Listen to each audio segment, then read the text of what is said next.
today also we are discussing a very ongoing topic जिसका judgment Supreme Court ने reserve कर दिया है। वॉइड मैरिजेस में हमें डिग्री ऑफ नलिटी की नीड नहीं है, बट वॉइडेबल मैरिज में हमें डिग्री ऑफ नलिटी करनी पड़ती है। दोनों से ही जो चिल्ड्रन होते हैं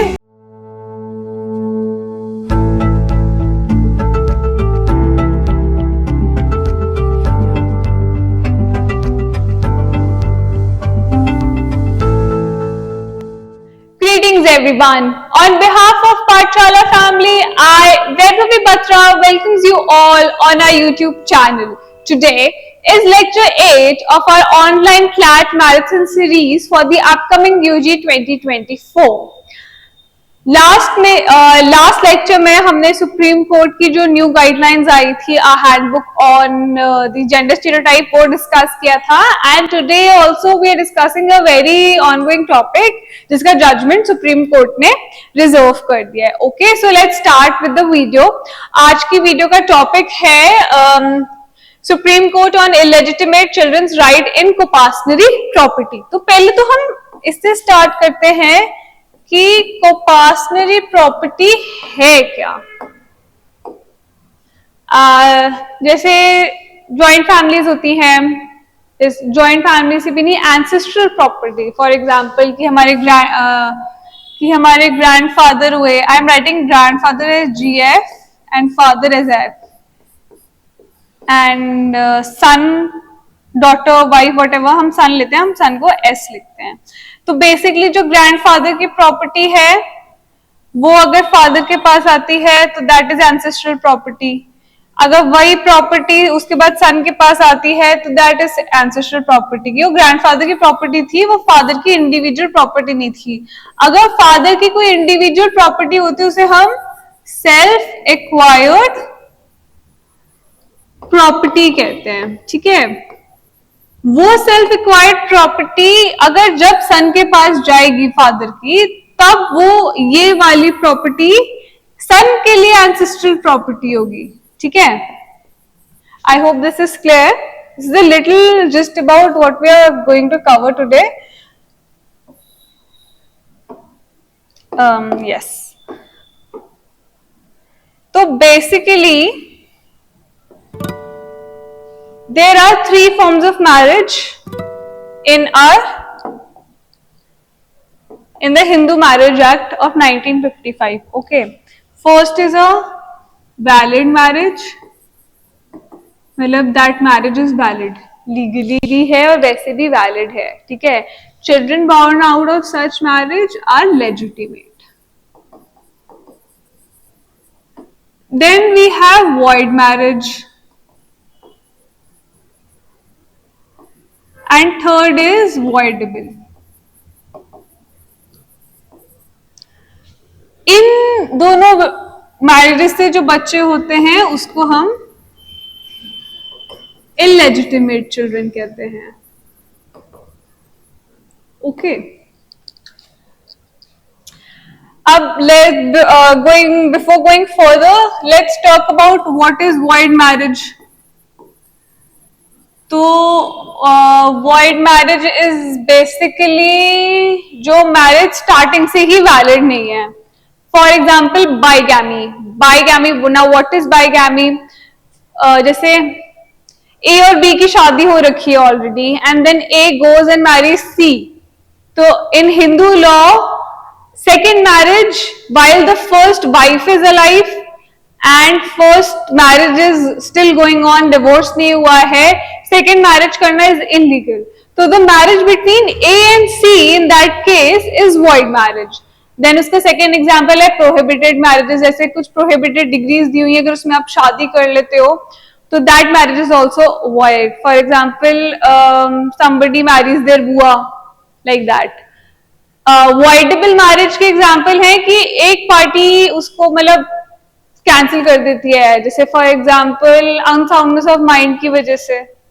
ठीक है, वॉइड मैरिजेस में हमें डिग्री ऑफ नलिटी की नीड नहीं है, बट वॉइडेबल मैरिज में हमें डिग्री ऑफ नलिटी करनी पड़ती है। दोनों से ही जो चिल्ड्रन होते हैं वो इलेजिटिमेट चिल्ड्रन होते हैं। तो अब मेजर क्वेश्चन उठा कोर्ट में कि अच्छा ठीक है, तो there is a section 16 in the Hindu marriage act, वो जो स्टेट करता है that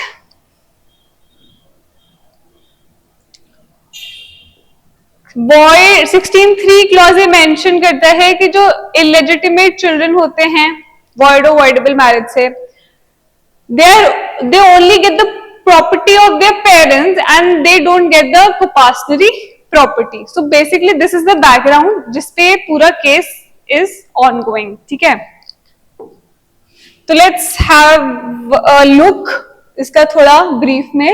The Supreme Court on 18th August reserved, इसका जजमेंट आ चुका है, but the Supreme Court has not declared it yet, उसने रिजर्व कर दिया judgement in the issue of whether children born out of a void or voidable marriage had a right in parents' ancestral property.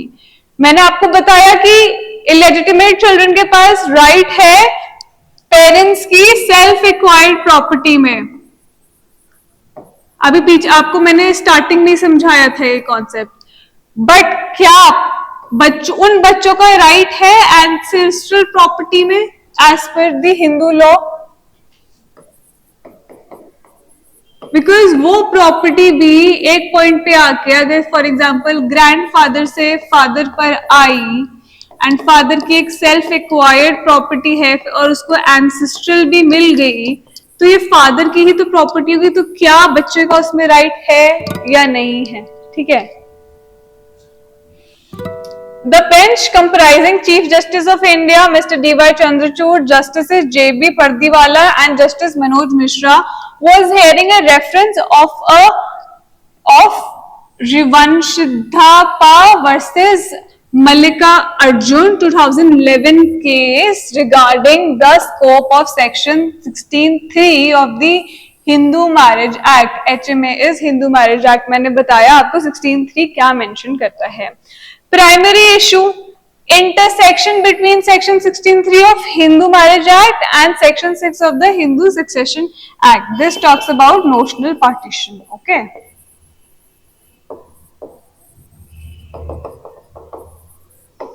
I hope इतना clear है सभी को.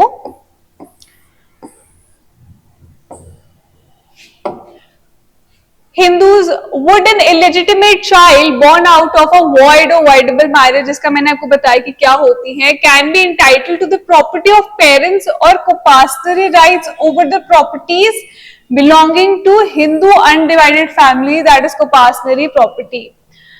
As per Section 16(3) of Hindu Marriage Act, the illegitimate children born out of void or voidable marriage would be entitled to get equal shares of the property with the legitimate children. ठीक है.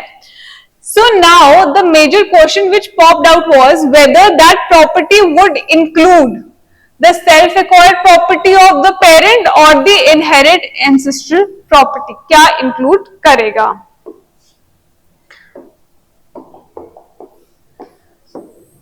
In regard to Section 16(3), only clarification given by is that such child would not have any right over the properties of Hindu undivided family. इसका मतलब क्या हुआ कि self acquired property गई सिर्फ उसके पास. The judgment regarding this has been reserved by the Supreme Court. और इसी को करते हुए सुप्रीम मिस्टर D.Y. चंद्रचूड़ ने जस्टिस CJI ऑफ इंडिया ने एक इलस्ट्रेशन भी दिया था. That is for example if there are 4 sons, ठीक है, S1, S2, S3 and S4. ठीक है.